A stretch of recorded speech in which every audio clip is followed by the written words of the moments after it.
kulanti waxaan wanaagsan kusoo dhawaada barnaamijka ciyaaraha halkan kala barteen fadlan subscribe saar ciyaaraha horseed waa maasantiin dhamaantiin Real Madrid ayaa ka heshay war fiican tababarkii maanta Sergio Ramos ayaa ku soo laabtay tababarka kooxda inteeda kale ka hor kulanka ay Madrid la ciyaari doonto kooxda Osasuna garoonka Stadio Álvaro de Stéfano Sabtida kabtanka Madrid ayaa sidoo kale laga yaabaa inuu diyaar u ahaado doorashada tababare Zidane lugta labaad ee Champions League la ciyaari doonaan dhigeeda Red England Chelsea arbacada soo socoto Zidane ayaa qiimeyn doona xaaladda Ramos tababarka soo socdo ee maalmaha soo socda wuxuuna go'aansan doonaa in daaficiisa dhex u diyaar u yahay inuu ku soo laabto shaxda wararka ayaa ah mid farxad u ah Zidane marka loo eego in ay kooxdu maanta dhaawac ku weyday xidig Dani Carvajal kaas oo ku dhaawacmay kulankii Chelsea ee Champions League halka kale barnaamijkan idin hayno waxaa ka mid ah لاعبka kooxda kubadda cagta Barcelona Lionel Messi oo fariin oo لاعبka kooxda kubadda cagta Barcelona Lionel Messi oo go'aan cad gaaray mustaqbalkiisa Barcelona kadib guuldaradii ka soo gaartay kooxda kubadda cagta ee Granada maxaa ku cusub badan ku shaqeeyay xiddig kooxda kubadda cagta Barcelona Lionel Messi ayaa lagu soo warmay in uu si rasmi ah u ogolaaday inuu sii joogo kooxda Barcelona mustaqbalkiisa u hubiyo kooxdiisa Catalonia madaxweynaha kooxda kubadda cagta Barcelona Joan Laporta ogolaaday in uu sameeyo saxiix fiican suuq xagaagan mustaqbalka xiddig reer Argentina ayaa la hadlayay intan ilaa markii uu dalbaday inuu isaga tago kooxda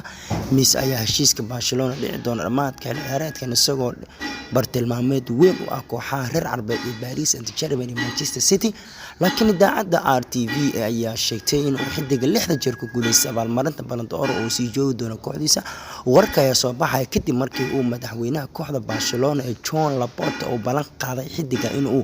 suuqa gelin doono lacag fiican oo uu soo xoojin doono kooxda kuna keeno xiddiga fiican oo cusub xagaagan intaas ayuu Messi ku qancay waa uu sii joogi doonaa koox maxay u baahan tahay Barcelona inay haysato Messi waa inay suuqa gashaa si ay ula wareegto ciyaartooy fiican xiddigaha fursadaha ugu badan qasaariye dhammaan tartamada kooxooda la soco weynan ayaa cado ka dhigtay in uu si lama filaan ah qasaariyo fursada iyadoo xitaa taageerayaasha kubadda cagta